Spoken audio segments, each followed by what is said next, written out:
প্ৰাণকে বঁটা অভাৱীকেই বৰ কাৰ্য গ্ৰহণ কৰি আজ অন্তিম কাৰ্যৰূপী কৰক। মই তোমাক গ্ৰহণ কৰিব নোৱাৰিম।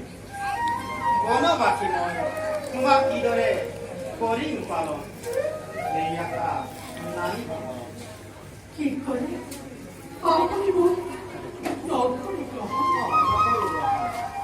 মই অন্তদিনে দিন ৰাতি কেৱল আপোনাকে বুজি আহিছোঁ।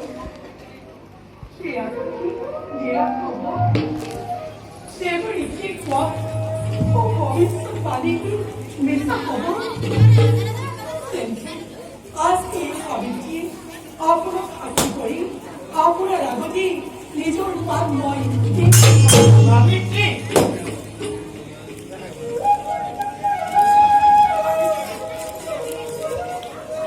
তোমাৰ বাক্য ভাগৱত কৰি তোমাক মই ভক্তিৰূপে কৰিম গ্ৰহণ। মানুহ তুমি এতিয়া ময়ো যাওঁ চাপাত বিচাৰি।